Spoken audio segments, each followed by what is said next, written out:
Okay, let's get rolling here. Good morning, everyone. It's wonderful to see that we have up at about 67 participants today, which is really phenomenal. Really looking forward to getting going and for you to hear what we have for you today. And first, I just wanted to wish everyone a good morning and welcome. Really great to have you here. My name is Christopher Canning, and I'm the Director of Research at the Waypoint Research Institute. It's my absolute pleasure to welcome you to our second Waypoint Talks of the season. This is the second of many different webinars and educational sessions that we'll be hosting throughout the year. I'm glad you could join us today to hear about this very important research project aimed at addressing an issue that continues to gain the attention of policymakers around the country. Now, for folks who haven't joined us before, the Waypoint Research Institute is an embedded research unit within a specialty mental health hospital. We conduct research in a variety of areas, including forensic mental health, implementation science, and child and youth mental health, to name a few. The WRI is comprised of over 40 staff and students, including support staff, research scientists, clinician scientists, administrative staff, and other researchers who are with us through scholarships and academic appointments. But before we launch the session today, I would like to acknowledge that we are gathered virtually today with participants across Ontario on the traditional lands sacred to many Indigenous nations. I would like to acknowledge the traditional territory of the Anishinaabe, which includes the Odawa, Ojibwe, and Potawatomi nations, collectively known as the Three Fires Confederacy, the Haudenosaunee and Wendat, the Mississauga of the Credit, the Inuit and Métis, and others on whose land our province rests. In so doing, Waypoint acknowledges and affirms our commitment to improving relationships between nations and repairing the ongoing harms of colonial systems on Indigenous communities residing in the regions represented here today. Now, in today's session, entitled Coercive Control in Intimate Relationships, Recent Research and Practical Implications, you'll hear about a few overlapping studies looking at how to standardize the measurement of coercive control using different sources of information. This research builds on decades of work at Waypoint and beyond from members of our team, looking at measuring, appraising, and managing the risk of intimate partner violence. As you will also hear, through robust and meaningful partnerships, this project in particular can have an immediate impact on how police respond to non-physical, coercive, and controlling behaviors in intimate partnerships. So with that said, I would like to introduce you to the team who are here with us here today. We have the project's principals investigator, Dr. Zoe Hilton, who you'll meet in a few minutes, the co-investigator, Dr. Soyeon Kim, who you will also meet soon, collaborator Elka Ham, and postdoctoral fellow Dr. Megan Weisflog. So thank you again so much for joining us today. We want you to ask lots of questions and engage with the team, engage with the content. You'll have an opportunity to ask questions after each presentation or each presenter. There's going to be different components to this event. And of course, you can ask questions at the end of the webinar as well when the session is over. So thanks for joining us, and over to the project team to get things rolling for today. Thank you very much, Christopher, and good morning, everybody. Thank you for being here. We are going to share a variety of studies that we have conducted on coercive control and its measurement and its importance in intimate partner violence, or IPV. So I'll start off with sharing information on coercive control in self-report surveys. And then Elka and Soyeon will follow with a study on coercive control in police reports. Megan will follow up with a presentation on how we've looked at measuring coercive control in simulated police reports. And then we'll bring it all together by looking at some research and practice implications. So just starting to share my screen here.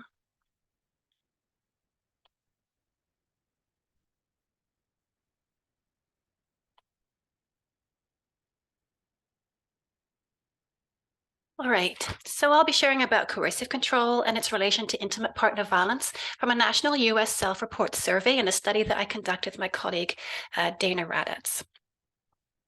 So just briefly, what is coercive control? We'll be sharing a little bit more about the details of coercive control as we go along in this session this morning. But coercive control in a nutshell is a pattern of controlling behaviors, and that over time serve to entrap a partner in an intimate relationship.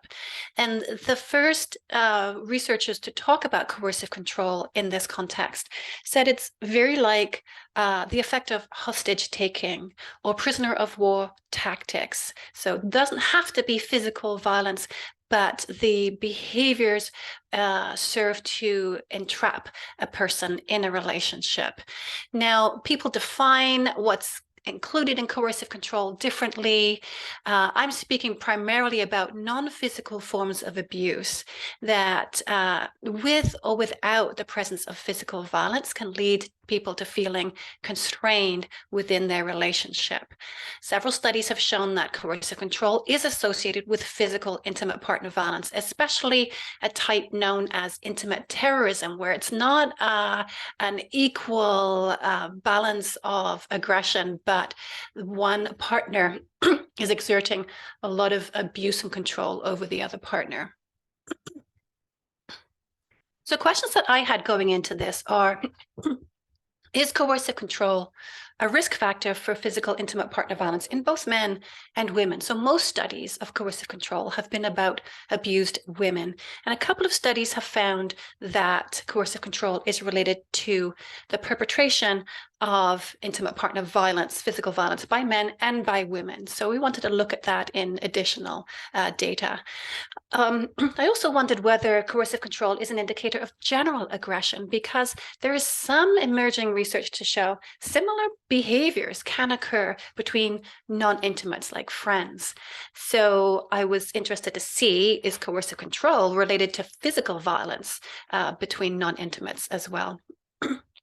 And there's also the question about whether coercive control is a predictor of subsequent physical intimate partner violence. So it's a risk factor. Can coercive control indicate that physical violence will happen later, or it will be severe? It's certainly a big issue in the field of studying the risk of femicide. So it's an area that we need more research data to look at. So this study was a secondary analysis of a data set from the Interpersonal Conflict and Resolution Study, which is a nationally representative sample of young adults in the United States. It was intended to be a self-report survey of conflict and management styles in intimate relationships, while also looking at conflict in non-intimate relationships, friends, acquaintances, and strangers. So that's what I'm referring to as non-intimate. So it wasn't originally designed to look at coercive control, but there are some variables in the data set that looked like they reflected coercive control. This was a multi-wave study, and we looked at 2 waves. The first wave involved over 2,000 individuals, almost 2/3 women. And the second wave took place a few months later with over 1,600 of those same individuals. So in terms of coercive control, people in this survey got to report on whether they threatened to physically harm their partner, whether they threatened to use information to control their partner, such as revealing images and so on, and whether they put down and disrespected their partner. They were also asked similar questions about their non-intimate relationships. And there were some questions that were clearly about physical violence, pushing, slapping, shoving, punching, for both intimate and non-intimate relationships. And for intimate relationships, also physically, intentionally physically hurting or forcing someone into sexual activity. And then more simply, verbal aggression had to do with shouting, accusing of doing something wrong, accusing of disrespect, and so on. So just in a nutshell, this figure shows the percentage of people in the survey who reported perpetrating coercive control and other forms of abuse against an intimate partner to the left of the figure and against a non-intimate person to the right of the figure. And a couple of things to point out here. Verbal abuse was the most common type of behavior reported. Physical violence was the least common. And when it came to intimate relationships, women were more likely to report perpetration than men. But in non-intimate relationships, men were more likely to report perpetration. So then we see that coercive control is correlated with physical intimate partner violence. And these correlations are based on men and women combined in the total sample. And I'll highlight here the correlation between coercive control against an intimate partner and physical violence against an intimate partner. So this replicates what has been shown in several studies before. This is what we were expecting. We found that verbal abuse was a weaker correlate of intimate partner violence. So a correlation of 0.178 compared to 0.360. And then when we start to look at the non-intimate relationships, we see that coercive control against an intimate partner is correlated with what I would call general aggression. So coercive control against a non-intimate victim, verbal abuse against a non-intimate victim, and physical violence as well, to a lesser extent, against a non-intimate victim. But verbal abuse in an intimate relationship is only related to the violence in the intimate relationship. When it comes to the non-intimate victim, we see basically zero correlation, no significant correlation there. And then we looked at wave 2 and found that coercive control against an intimate partner at wave 1 predicted physical violence against an intimate partner a few months later at wave 2. So this table just summarizes the regression analyses. First, we looked at whether wave 1 physical intimate partner violence predicted wave 2 physical intimate partner violence. We expected that to be the biggest predictor. And then in step 2, we added coercive control and found that it made a significant contribution to this model. So coercive control at wave 1 predicted physical violence at wave 2. Adding there to physical violence from wave 1. So in summary, the 3 questions that I had at the beginning were all answered positively. Coercive control is a risk factor for physical intimate partner violence. Coercive control is an indicator of general physical aggression. And coercive control is a predictor of subsequent physical intimate partner violence in this study. Lots of limitations in this study. We only looked at perpetration. We have small effect sizes in our regression model. And the coercive control measure was very limited. We've got disrespect. We've got threatening to use information to control. We've got threats of physical violence in there, which, although it was not very commonly reported, it could be influencing some of these results here. So remaining questions that I have after this study include, is coercive control a feature of general antisociality? So we see that coercive control is not restricted to intimate partner relationships. And I wonder about its relation to psychopathy, for example, because of that manipulativeness there. And is it related to instrumental aggression, that deliberate attempt, intentional intent of controlling the partner as opposed to more emotional violence? And then also still need to know more about whether coercive control is a predictor of intimate partner violence recidivism, and especially its severity, because of the big concern about coercive control in intimate partner femicide. So the next step for us is to examine the prediction of intimate partner violence recidivism in police reports. So thank you for your attention to that brief presentation. We can take a couple of questions now about this presentation, and then we can move on to the next presentation and do more general questions at the end.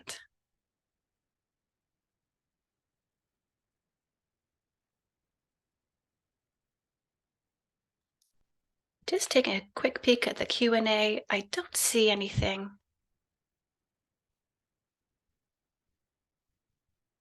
I will stop sharing and give Ilka Ham a moment to set up her slides.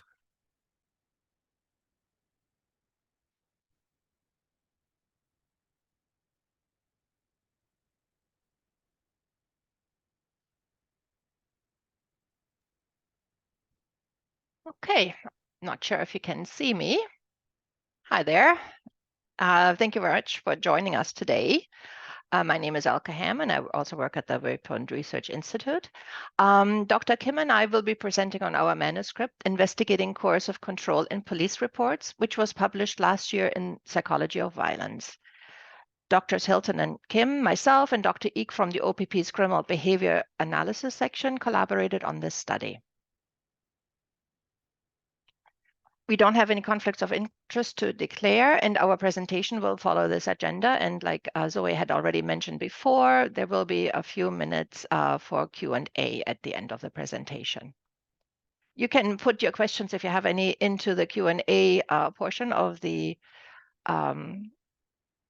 if you want to jot your questions down. So in Canada and the United States, physical and sexual violence against an intimate partner are the most common types of violent crime reported to police. Police are among the first professionals contacted when intimate partner violence or IPV occurs. And physical violence is most often the primary concern when the frontline officer assesses the risk to the victim and decides, for example, whether to take the perpetrator into custody or move the victim to a safe location. And as we have seen before, coercive control is another form of domestic violence in which the abuser uses a pattern of behaviors and attitudes that are designed to control and dominate a partner. However, the effects of this type of repeated and systematic psychological abuse tend to be treated less seriously than those associated with physical abuse. The concept of abusive behavior as a means of control over the victim has been the subject of research for many, many years. Feminist scholars, for example, developed the power and control wheel model. The power and control wheel includes physical and sexual, go back. Sorry. My fingers are too fast. Physical and sexual violence supported by a variety of strategies, including coercion and threats, use of male privilege, and acts of intimidation, isolation, emotional and economic abuse, along with minimizing and denying responsibility for the abuse. The term patriarchal terrorism has been coined to describe the systematic pattern of abuse by men for the control of women. Women, however, engage in similar coercive and controlling behaviors, although perhaps for a different reason. And the range of coercive and controlling behavior extends to members of the 2S LGBTQIA+ community as well, who may also engage in or experience unique abusive behavior. And we will hear about that a little bit later.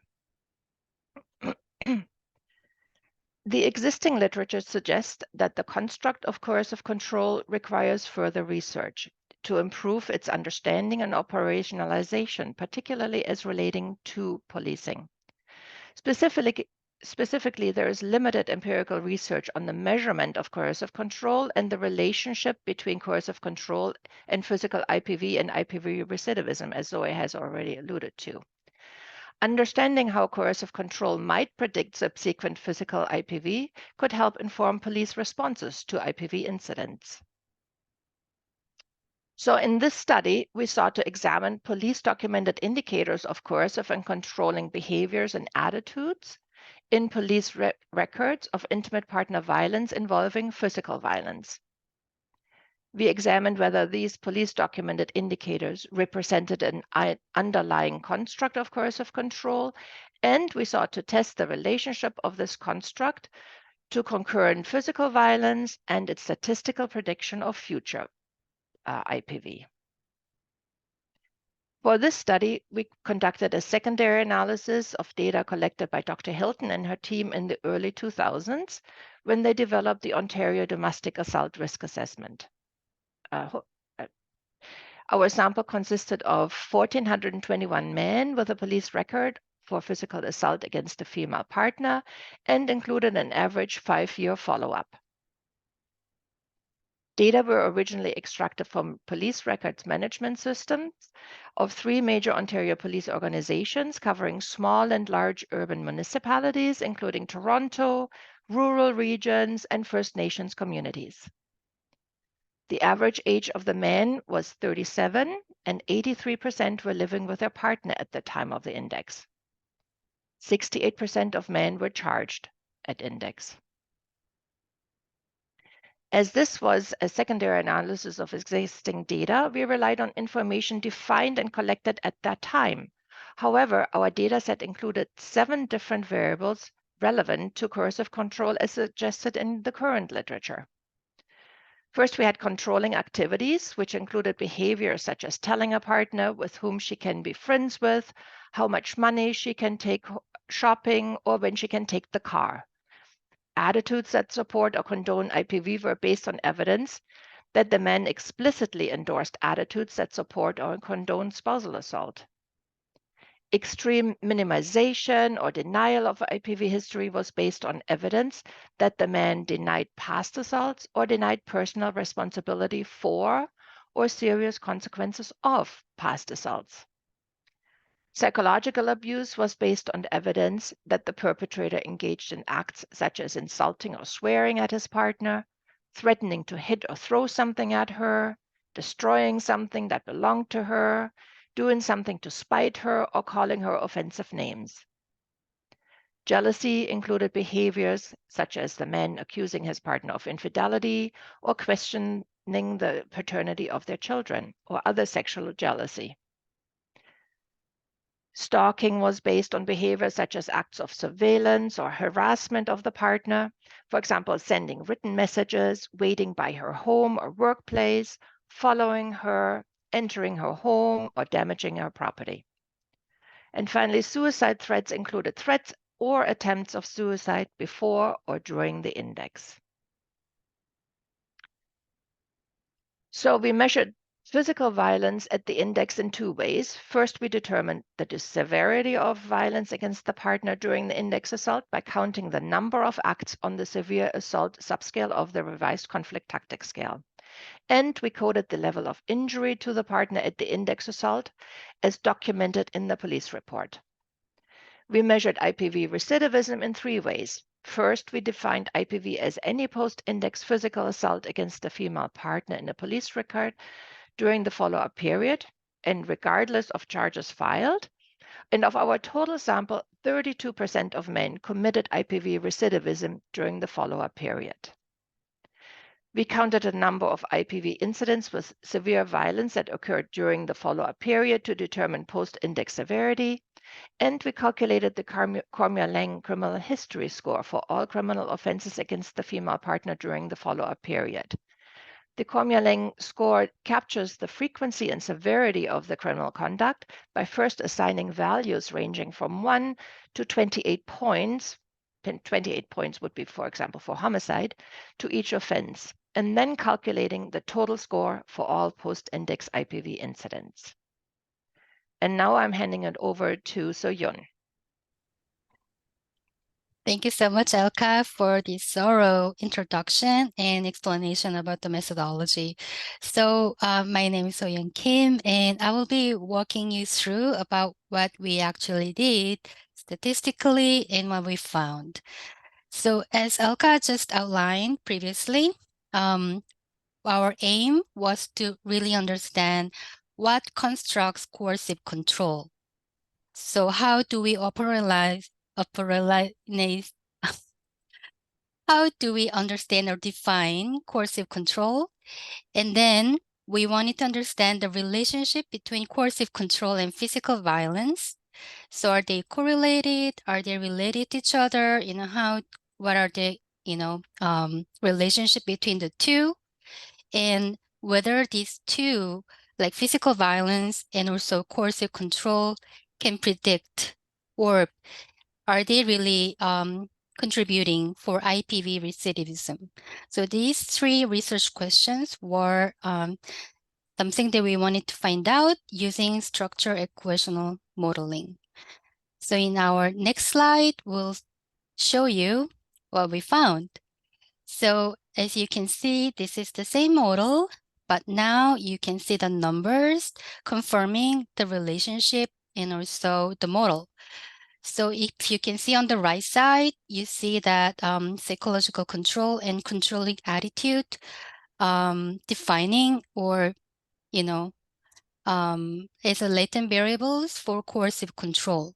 So using exploratory factor analysis and confirmatory factor analysis, we were able to group these two latent variables, which we name psychological control and controlling attitudes. As you can see, those nice variables that Elka outlined and explained to you, the jealousy, psychological abuse, stalking, suicide threat, nicely and significantly factored and loaded to the latent variable we call psychological control.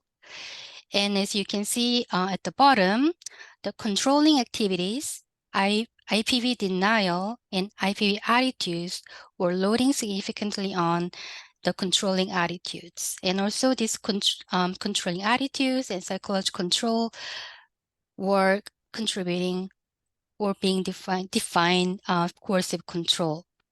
So now we addressed the first research question: how do we understand better the concept or definition of coercive control? Next, we wanted to understand the relationship between the physical violence and coercive control. As you can see, they are significantly related. And also the third question, whether coercive control and physical violence can contribute to IPV recidivism. You can see they're also significantly loading, contributing to recidivism. So these are the findings of our structure equation modeling, and you can see the model fit is acceptable on the left down.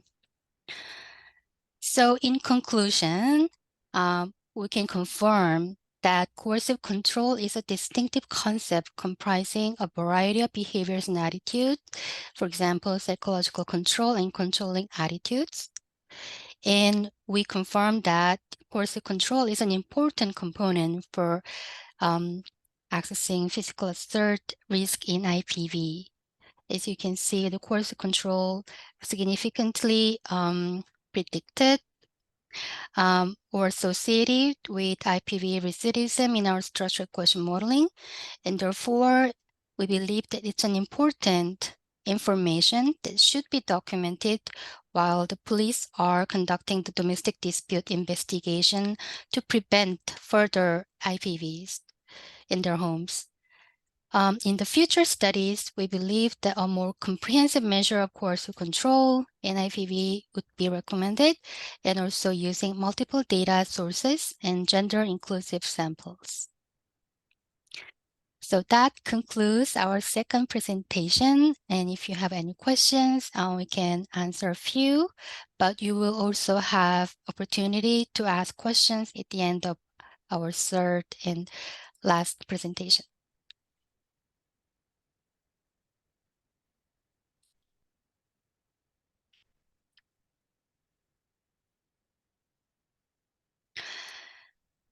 There is one question. Shouldn't we be questioning if IPV starts within the family, meaning wouldn't these be learned traits from adults in childhood?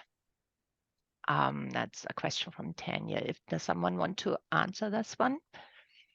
Maybe. Yes, I can speak briefly to that. It's a very general question related to the source and origin of intimate partner violence and coercive control. And certainly there is plenty of research indicating that, at least among men who perpetrate intimate partner violence against their female partners, they're more likely than other groups to either self-report or have this in their official histories that they have had adverse childhood experiences, including witnessing domestic violence or being the victim of child physical abuse themselves. So it's certainly an issue there that is relevant to treatment and the response to family violence generally. There are remaining questions about whether or how much adult perpetration of intimate partner violence or coercive control, how much that's related to learning this behavior in childhood? How much has to do with exposure to an adverse environment? Because adverse childhood experiences are related to a range of physical and mental health and behavioral problems in adults. And also how much might be related to genetic inheritance as well. So it's an important question. It's very relevant to clinical practice. It's one that I think is open to lots of interpretation and a need for more research at this point. So thank you for the question. Thank you. And if there are no more questions, I will close my share and I'll allow Megan to continue from here. Thank you.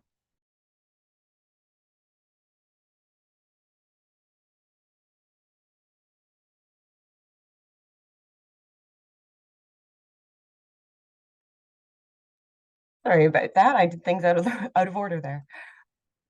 So thank you everyone again for being here today. And as Christopher introduced me earlier, my name is Megan Weisflog, and I'm a postdoctoral fellow working with Zoe and Elke and Soyen at Waypoint.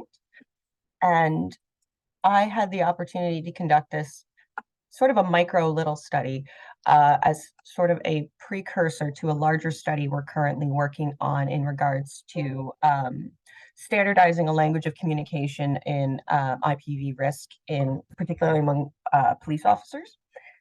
So one of the things that we wanted to start out testing is whether or not we can actually measure coercive and controlling behavior in police incident reports. Very similar sort of to what Elke and Soyen has done, but more in the sense of developing an actual measure to do these kind of assessments. So as my colleagues have all very clearly laid out now, but coercive control, very briefly, is a pattern of behavior used usually within an intimate relationship to dominate, control, or manipulate a partner. And again, as my colleagues have illustrated, there's a significant impact both on the well-being of a victim in terms of the severity of the abuse they experience, but also in terms of the risk of future IPV, as well as with the severity of the IPV.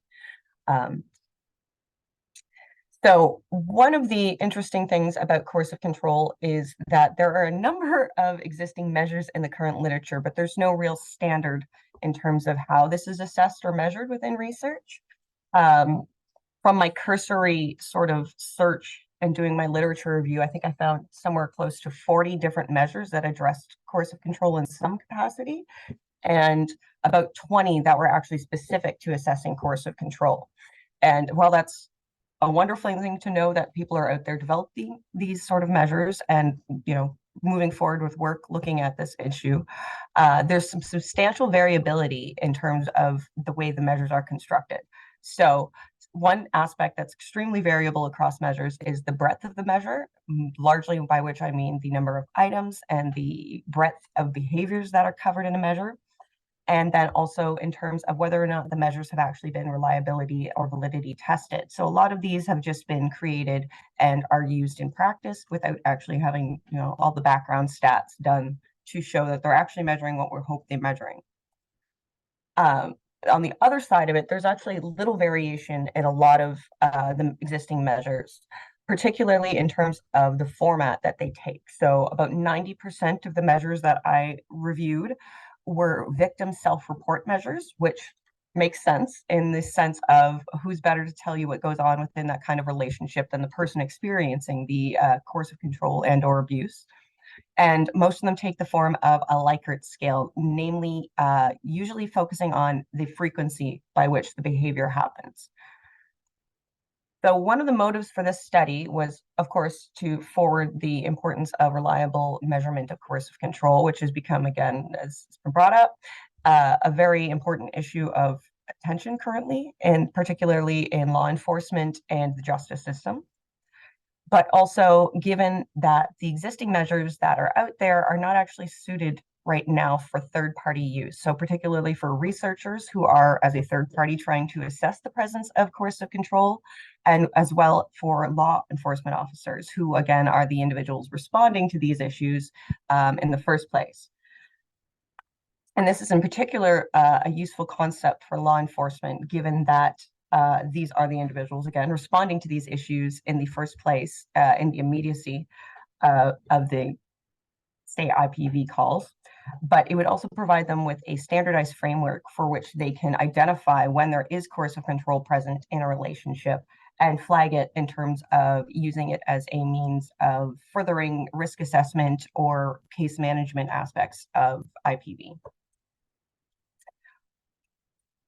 So one thing, and again, although Soyan and Kim did touch on, Soyan and Elka, excuse me, did touch on this briefly with their research, it's not really been established that coercive control is something that is detectable, particularly by responding officers at the time that they are responding to an IPV incident. So, for example, when they're actually called out and there has been a physical assault, is it also possible that they can assess for coercive control behaviors at that time?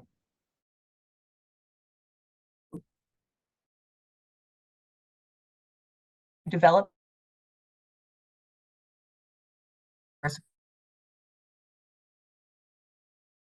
of IP general issue real time in the center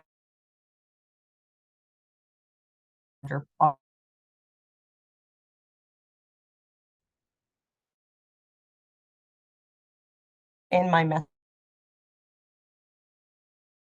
Identify existing measures of coercive control for either inclusion and adaptation as a measure. So we weren't starting from scratch saying we're going to rewrite a whole new measure for this issue.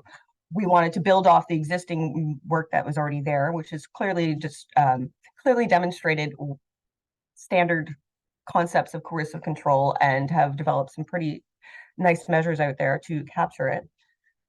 So to do this, I undertook a literature review of the existing measures, which I sort of summarized earlier. And under some pretty basic selection criteria, I identified two measures based on the breadth of coercive controlling behaviors that it covered. So they both had a substantial number of items, and as well as they were both established to have a decent level of reliability and validity in terms of what they're measuring. So the two measures that we ended up working from were the Coercive Behavior Scale, revised by Graham, Kevin, and Arthur in 2005, which consisted of 24 items and addressed basic constructs, which again, Elka was kind enough to summarize for me earlier, of economic control, threatening control, intimidating control, and emotional control, and isolating control. And similarly, we touched on the and the original measure takes as a 5-point Likert scale format, which again deals more with the frequency at which the behavior occurs, and it's got a pretty good reliability in terms of its usage in existing research. It's got a Cronbach's alpha of 73 to 91, depending on the I believe it was the participant group in which it was used. And the second measure that we focused on is called the Checklist of Controlling Behaviors by Lehman and colleagues from 2012. And they have similar overlapping categories, again, the emotional abuse, economic abuse, intimidation, threats, and isolation, but they've also incorporated physical abuse as a factor of the coercive and controlling behavior, again, with the idea that physical abuse can be used to then also control,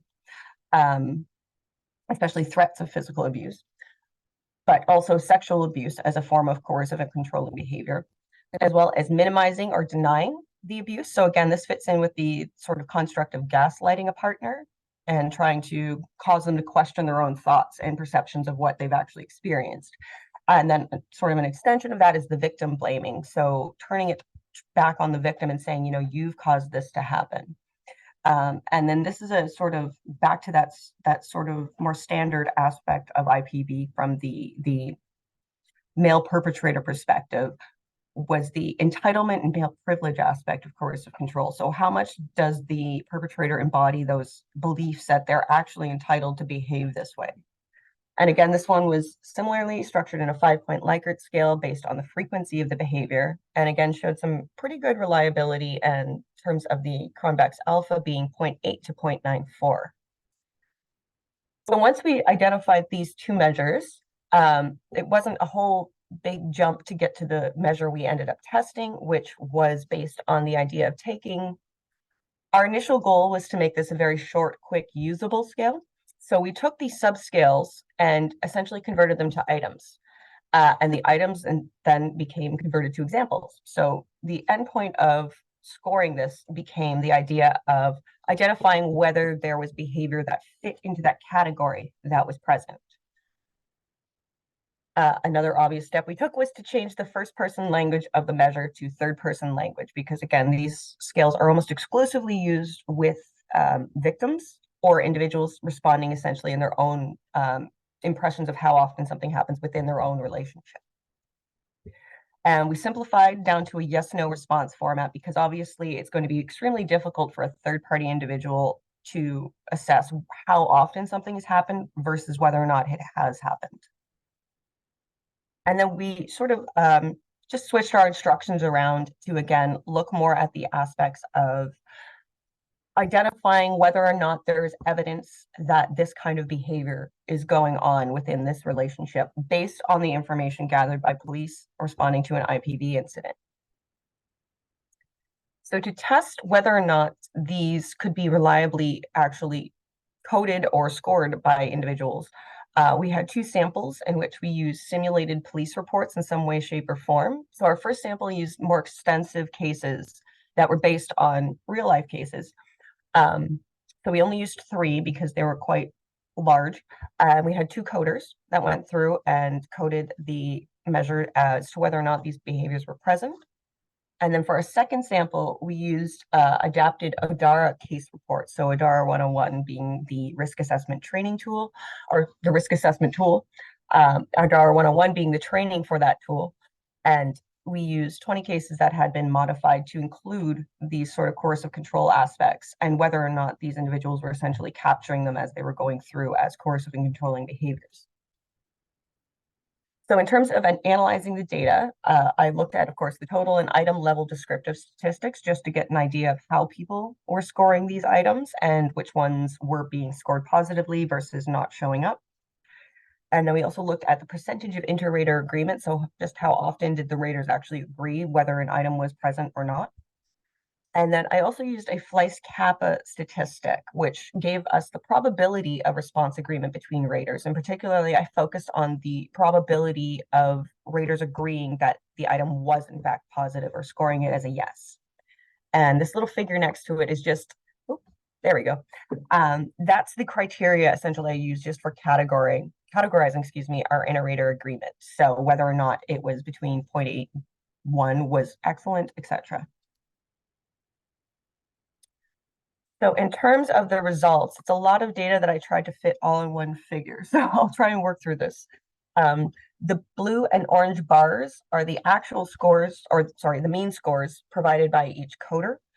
And the gray shading in the background is the actual percentage of agreement that they had on each of those items. So one way to look at these is the amount of area filled in by gray indicates how well they agreed on an item or how well their scoring matched up. So one thing that was notable in this first sample in particular is that we gave people the option of also having an other category. So if something didn't seem to fit in one of the standard categories of economic abuse, threatening abuse, etc., they could code it as other to try and capture it, but not having to force it into one of those standard categories that we had created. So one of the major revelations that I came to here is that people are just all over the board when it comes to categorizing anything as an other. So other was our worst agreement. One of the coders, which by the way is actually me, one of the coders used it all the time. The other coders didn't use it at all. So it was one of the first things we noticed was maybe this isn't a great thing to include. So I did the stats both with and without. So you can kind of see once you drop that, you actually get pretty good agreement if you take that other sort of wild card out of it. But also one, as I mentioned, the Fleiss-Kappa shows us the percentage of time, the probability with which raters would agree that an item was present. And I thought this was an interesting measure to use. Oops, wrong way. There we go.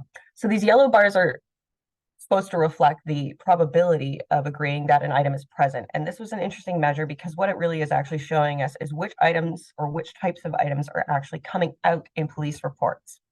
So this is not a commentary to say that economic abuse is not important to the constructive coercive control. What it's showing us is in these simulated reports, it's not coming through. So it's not the thing that victims in these simulated reports were telling the police. It's more things like, oh, he's threatened before.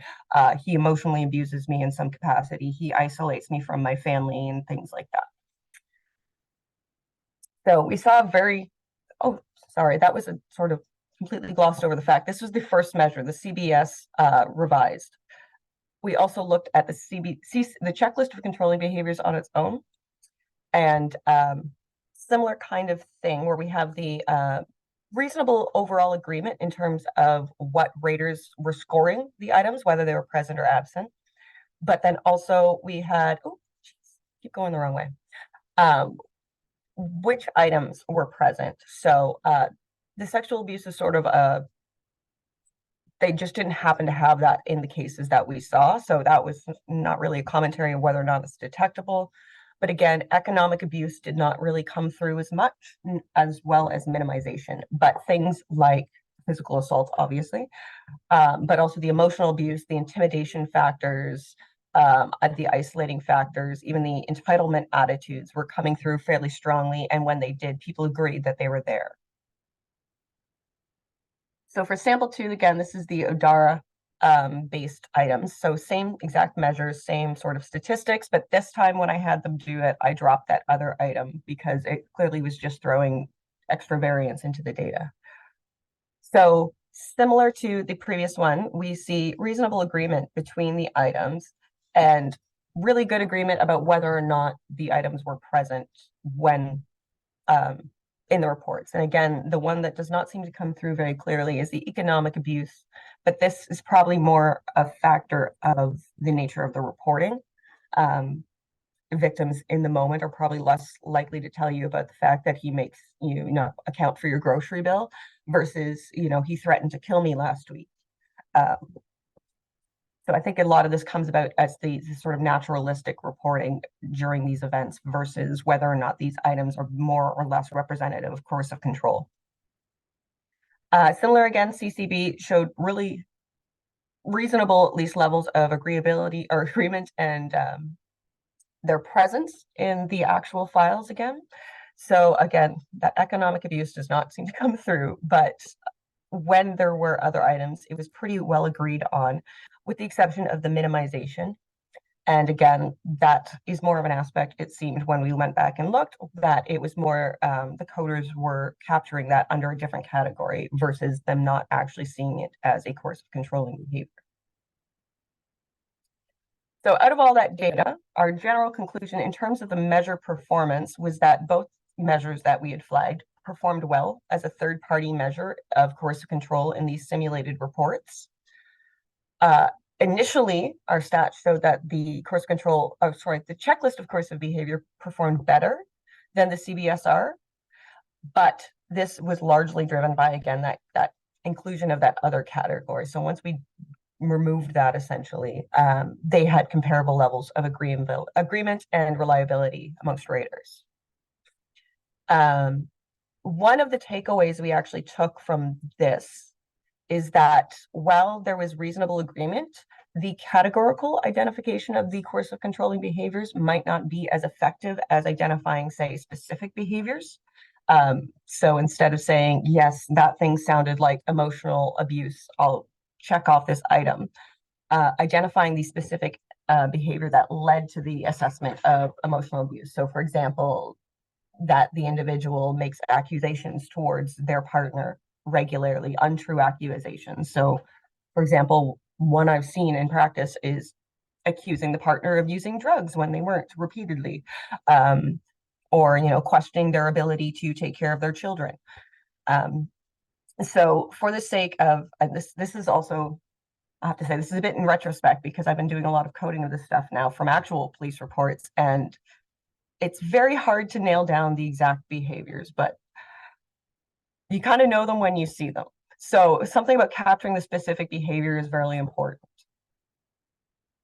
The other sort of major takeaway from at least the simulated reports that we saw, although I do see this playing out in the real life data now, is that some forms of coercive control are more likely to be identified in police reports, particularly, again, the sense of what are victims actually just organically producing during reporting than others. So again, as I mentioned, physical abuse, which has an asterisk simply because if they're reporting an IPV incident, of course, they're reporting the physical abuse, but also the common themes of the threatening aspect of coercive control, the intimidations aspect, emotional control, and particularly isolation. So things that they do to keep them from a social support group or social support system.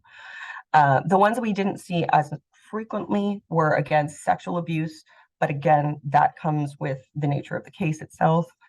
And then the economic control, minimization, victim blaming, and entitlement were less common to see. But within those, they were all fairly reliably agreed upon, or sorry, fairly highly agreed upon, and the reliability of the scoring seemed to be fairly good. So for our future directions, next steps, where we're taking this, as I mentioned, is this Celia project that we're currently working on, which is again, common language of discussing risk and IPV. And sort of an add-on to that is the coercive control aspect in police reporting. So what we've done is actually combined the items from both measures into a checklist format. So getting away from the categorization into a broad category of coercive behavior and going more to a specific behavior level analysis. And part of the reason we wanted to do this is because this is exploratory, we can now turn around, take this data, and hopefully do something along the lines like factor analysis, which may tell us a bit more about how these things are presenting in police reports. And then we've also added a handful of items. So this is the other sort of constructive criticism I have of existing measures, is that there's a few things that are not so much out of date, but haven't quite caught up to the nature of IPV and things relating to coercive control as they exist nowadays. One aspect that seemed to be missing from current measures was the animal cruelty aspect. So the idea of threatening to harm pets or even livestock or things in that nature as a means of manipulating your partner. But also the aspect of technological surveillance. And this is a big issue right now. So this is adding to the stalking piece in terms of all the new variety of methods people have in which they can now survey their partner based on social media, cell phones. The scary one that's coming out now is the use of AirPods or Apple tags to basically GPS track people without their knowledge. And of course, counseling suicide. That actually came out of a specific case, but I have also seen it a few times now where the partner, and it's kind of in the wheelhouse of the emotional abuse, but basically saying, you know what, you are worthless. You might as well go kill yourself. As again, emotional abuse, dehumanizing the person, just, you know, completely trying to destroy the self-esteem.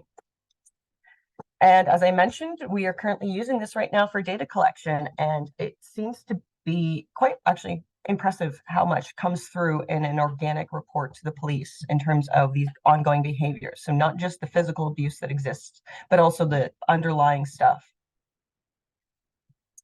And as sort of the next steps, of course, we always need to continue research to better understand these issues, particularly, again, how coercive control may present during law enforcement contact for IPV, because again, in a lot of cases, this is the first step of putting these things on the radar to be started to be addressed. So one of the goals of this may be, and as you know, the other my colleagues have alluded to, coercive control seems to be related to severity, the likelihood of it occurring again, all of these different aspects of IPV. So one sort of endpoint goal might be to incorporate coercive control measures into existing IPV risk assessment tools that are currently being used by law enforcement, just to help again with that aspect of better assessing the risk for an individual, but also case management. And with that, I will say thank you for your time and ask if anyone has any questions.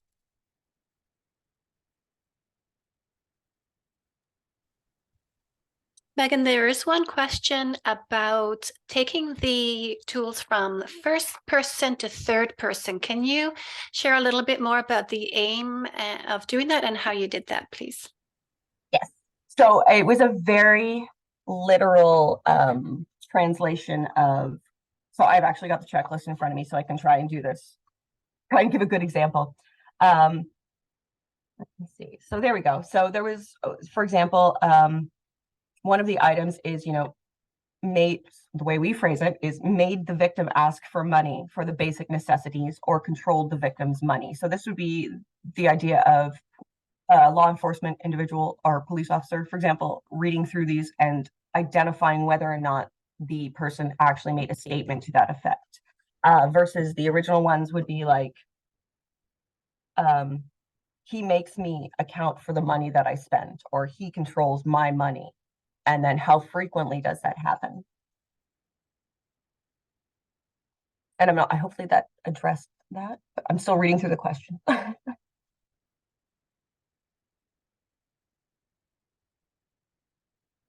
And yes, it was a bit of a sort of struggle sometimes to make it clear, but we tried to use the language of perpetrator victim again, in terms of who is committing the action against the person.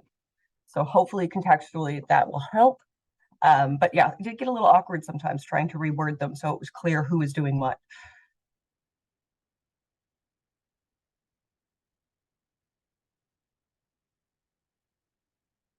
Hope there's not any more questions. I think I'm passing it on to Zoe again. And thanks for everybody's patience. Thank you, Megan. I'm going to, in the last few minutes before we have review implications and have some time for discussion, I would like to briefly review some literature that we examined in a scoping review of the lived experience, measurement, and policing of coercive control in two-spirit LGBTQIA plus relationships. And one reason that we did this was because, you may have picked up from the previous presentation, so much of this work has been about men who abuse their female partners. And a lot of the thinking around coercive control has had to do with how men exploit women's vulnerability in terms of their gender in our culture. So we wanted to look at what the literature was saying about more diverse gender identities and sexual identities. So what we found, we had way more academic literature than grade literature, but we did look at both. What we found was that many types of coercive control were reported in two-spirit LGBTQIA plus relationships, and especially in those gray literature studies where they're really delving into with more qualitative approaches to research and more intentionally finding out about different experiences, some that may be unique to this population. And some of the kinds of specific acts of gender minority abuse and sexual minority abuse that were observed in the context of coercive control, things like identity abuse. This can be including calling somebody a pejorative name that refers to their identity, or questioning whether their identity is real, threatening to out the person to people who are not aware of the person's identity, and using the person's identity to question their status, or things like their ability as parents.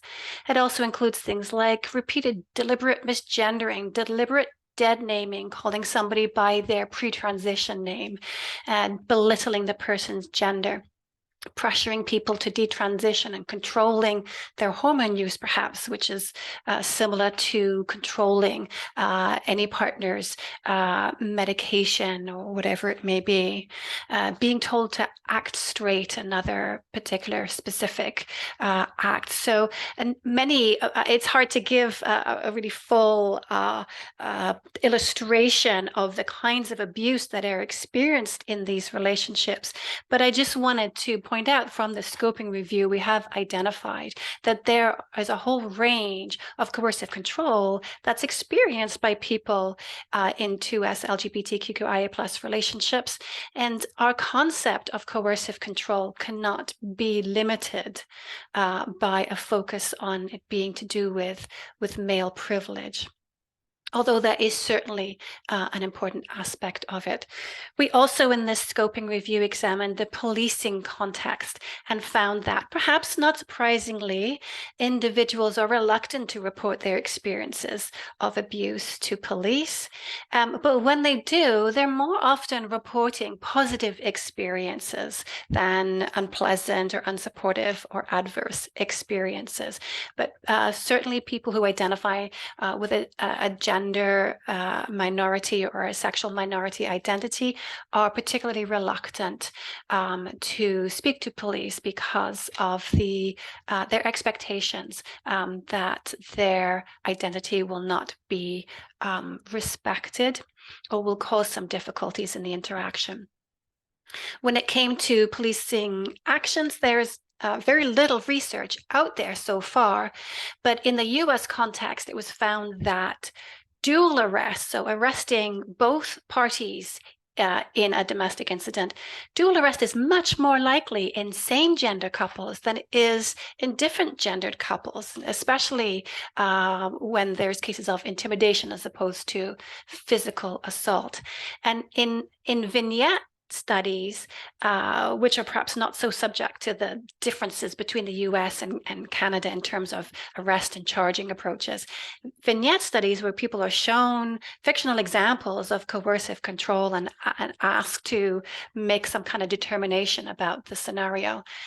Police officers who participated in this study had difficulty distinguishing between the perpetrator and the victim. Now, that study was recruited police officers, but I think this may be not specific to policing, but for many of us who are more familiar with the male perpetrator, female victim scenario. In the studies, we even saw researchers were often confusing gender identity and sexual identity. So just scratching the surface of how much work there is to be done and looking at coercive control through a more intersectional lens. And so I would like to move on to the research and practical implications of our work. So in terms of defining and measuring coercive control, we've seen a real challenge in the balance between encompassing the whole breadth of coercive control and having the precision necessary to measure it reliably. And there needs to be a level of precision in order to be able to identify what aspects of coercive control are most strongly related to adverse outcomes like violence prediction. Coercive control has most often been defined by its effects on the victims, and this is relatively easy to do in research that uses self-report scales, but these tools have not yet been validated for third parties, including not yet validated in clinical populations. In the criminal justice context, coercive control needs to be detected, needs to be documented. And Bill C-332, which currently proposes introducing coercive control into the Criminal Code of Canada, also defines coercive control in terms of the impact and the actual effects on the victim's well-being.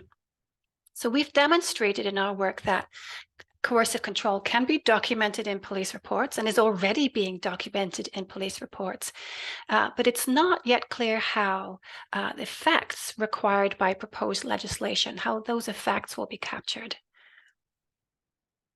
In terms of clinical practice, our research findings support the suggestion that clinicians could screen for coercive control, not just for possible victimization, but also for perpetration, especially in forensic settings. Perpetrating coercive control is a risk factor for perpetrating physical violence, including intimate partner violence and general aggression. Coercive control might also be a responsivity factor. So responsivity has to do with individuals' characteristics that affect how they can engage with or benefit from treatment. Clinicians who are providing intimate partner violence interventions may consider how to actively engage individuals who are inclined to control others, or how treatment delivery might need to be adjusted to offer the best benefit to these individuals. Now, we had a question in the Q&A about personality disorders, which I think is relevant here. Certainly there is a lot of research literature connecting personality disorders, especially antisociality, with the risk of intimate partner violence. And we haven't yet looked at whether it's related to coercive control specifically, but I think it may be related to psychopathy, to that manipulativeness, antisocial personality disorders, possibly other personality disorders. So bringing in clinical skills for working with people with personality disorders may be valuable to practice with coercive control as well. And for clinicians working with abused partners, trauma-informed care may be an important approach to engaging and supporting these clients. And for treatment providers who are working with individuals who perpetrate intimate partner violence and especially coercive control, they could be prepared for the possibility of individuals using controlling behaviors towards them as therapists in the therapy setting. So being prepared for this kind of thing is likely part of any therapist's clinical training, but I think the research on coercive control really underscores the need for therapists to be prepared to recognize coercive control and be equipped with the skills to respond to manipulation attempts. And clinical supervision can include providing appropriate support and assistance to therapists if they are affected by individuals using coercive control. And then back to policing and criminal justice. I think future studies of how coercive control may present during domestic incidents attended by police may help guide police officers into how they can detect coercive control and report coercive control. This is important to inform the implementation and enforcement of any coercive control legislation. Our research that we've presented today is focused on self-reports and existing documentation and research identifying, as researchers going in and identifying the coercive control that's already apparent in the police reports. But more research is needed on how police officers understand coercive control and on developing protocols for assessing and responding to coercive control. And in particular, understanding the effects on the victim will be perhaps helpful in identifying the primary aggressor in cases of coercive control. The research literature we looked at on coercive control in 2S LGBTQIA+ relationships has highlighted some of the challenges with not only identifying coercive control, but who is controlling whom, and even identifying the preferred identities of the parties involved. Then there's the further challenge of balancing respect for people's identities with legal requirements to use legal identities. So it's a tough line to tread, and I think it's one that will maybe be made more challenging or deserving of more attention when it comes to police responses to coercive control if there's legislation in the future. And while there are existing tools for self-reported coercive control, we are still developing evidence-based tools for documenting coercive control as a third party. And there are some validated and widely used tools for assessing risk of repeated intimate partner physical violence. These are not yet validated for use in coercive control cases where there hasn't been any physical violence yet.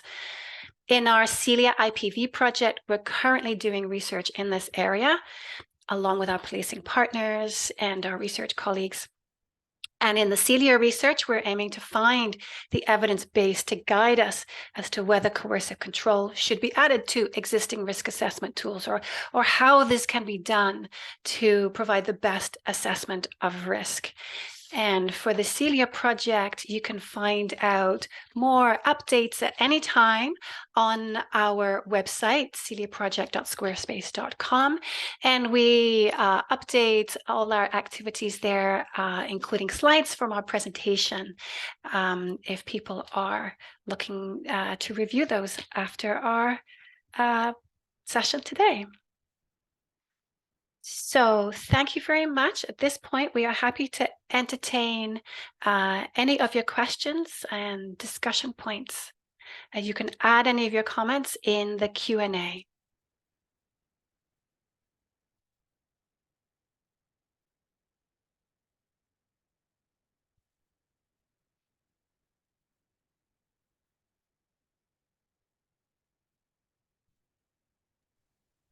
So if you're comfortable, I'd also be open to inviting participants to raise their hand, and I can permit them some audio so they can actually verbally ask their question if you want.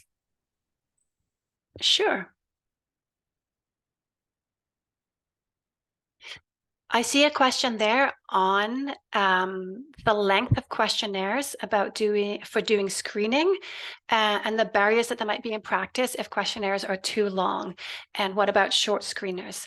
And I would say absolutely. I mean, Megan can probably speak to this more than I can, that some of the self-report questionnaires that we've been working with have I don't know, up to 100 or so items. And so definitely in the clinical and the policing context, we'd be working towards identifying short screeners.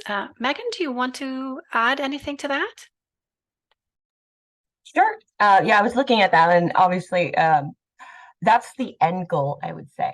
That's sort of our endpoint that we'd like to get to, but we want to know what's there, what are people likely to see, especially again from the law enforcement perspective, what's likely to be the thing that comes to their attention. And this is that sort of, we're in between now, this that translation period. We're just seeing what's there now, and then we'll hopefully be able to, streamline that into, well, again, this partnership with the actual individuals doing the law enforcement and doing the responding.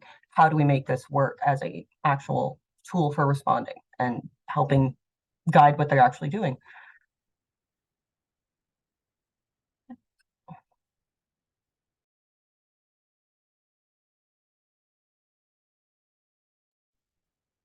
I see another question about for people who don't want to report abuse and just want to get out of the relationship, police, until they need to call the police for their safety, and perhaps the police don't know how to address the situation. We're probably not the best people to speak to the policing experience, but there's also an aspect of this about the timeline on reporting. The current proposed legislation includes a timeline on the relationship, I believe. So that is a question that is definitely worth open discussion about the limitations of that sort of thing. And it's very relevant when there's coercive control going on. I think Megan expressed really well about gaslighting and how an abusive partner can make an individual question what is it they're experiencing, what is their perception of reality, and not even realizing the nature of their of the abuse they're experiencing until perhaps some time later. So yeah, the question about a timeline, a time restriction on reporting, if that would apply to a coercive control offense, would be something that is definitely worth some public discussion, I would say.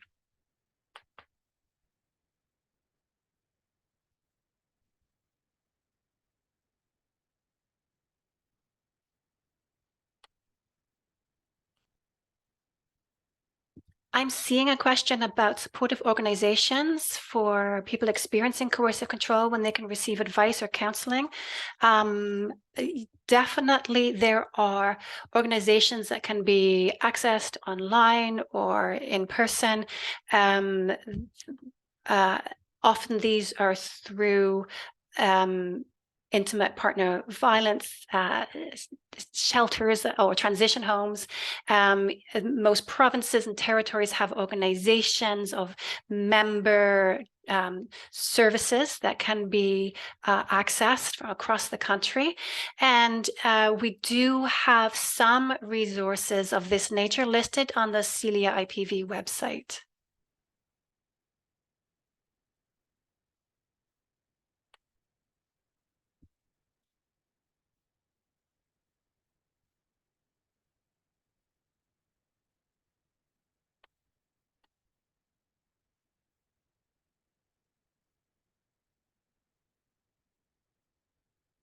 I'm also seeing in the Q&A a question or a comment, perhaps, that a number of people have upvoted, I think is the word. This says, I would hope that this type of research will increase reporting and convictions. The justice system does not adequately understand the role coercive control plays with why victims stay in the abusive relationship so long. There needs to be better understanding that victims can both love their partner and be victims of abuse.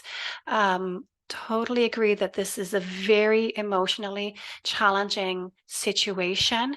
Some of the discussions that I have been fortunate to have with our policing partners and other organization tells me that they are really seeking to understand coercive control.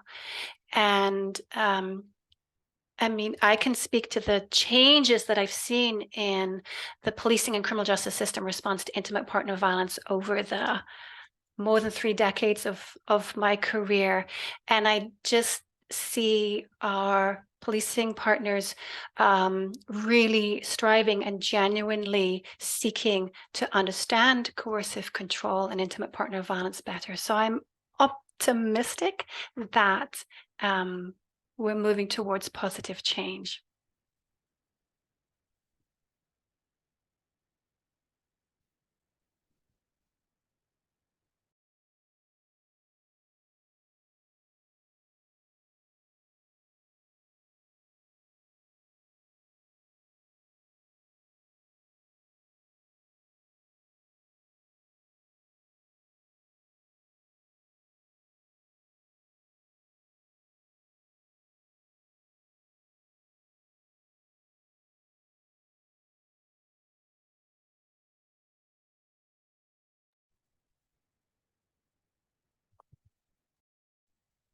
There's a few more comments in there, Zoe. I imagine you've just scanned them.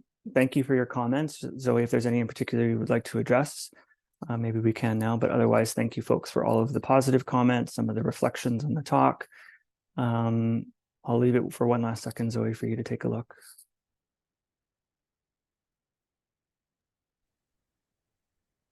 Thank you, Christopher. I do see a comment along the lines that it will take a lot of time and work to train police to be able to listen for what they need to listen for when assessing cases of coercive control.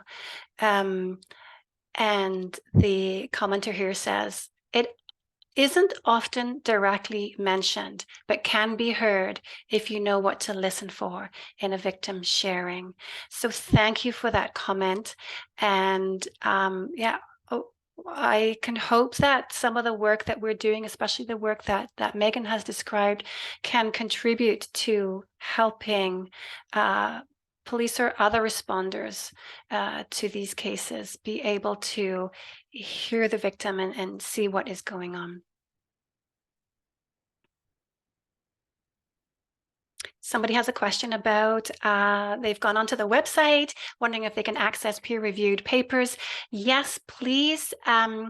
If the links don't take you to a full readable version of our papers, please send us a contact from the contact page with the particular papers you would like to see, and we'd be happy to send them to you.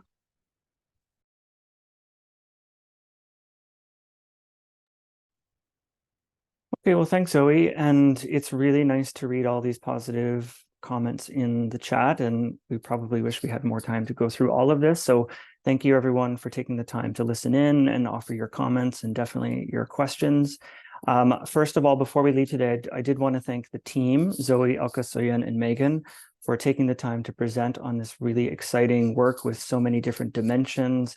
As I mentioned at the outset, this builds on many, many years of work with folks at Waypoint and beyond to understand these issues. So really great that we can get our webinar series going and for this team to present on all of these dimensions. So thank you so much to the team. I also wanted to reiterate, as Zoe just mentioned and the question alluded to, that you can email the team, go through the Celia website, or email us at Waypoint Research Institute at waypointcenter.ca to access any of the materials, any of the publications. And I think Jessica offered a comment at some point in there, or Irina, that the presentation slides will also be available for you to access at the end. But please, again, don't hesitate to contact the presenters for more information. If you're also looking for a certificate of completion, please email us again at Waypoint Research Institute at waypointcenter.ca, and we will be happy to send you that certificate of completion. And thank you so much for joining us. I also wanted to say, please watch for future events. We will be hosting these webinars every month or two, not always on this topic, but we will be having webinars on other research projects and topics that are happening at Waypoint and beyond.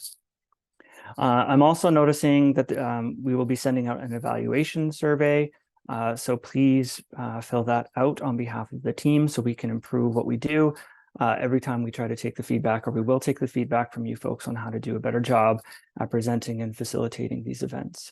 And finally, I would like to thank all of you. We had upwards of close to 100 participants today, which I think was really phenomenal and goes to show, as I mentioned at the outset, the importance of this issue across the country. And as we're seeing in the chat and the comments from questions and comments, that there's lots to discuss, lots to know, and lots of ways of figuring out how to action some of these research projects in practice and conduct more research. So thank you for joining us today. We hope you enjoyed yourself. And again, watch for the recording of the event and reach out to the presenters to get a bit more information. And with that said, I will wish you a great rest of your morning and good afternoon to everyone. Thanks for joining.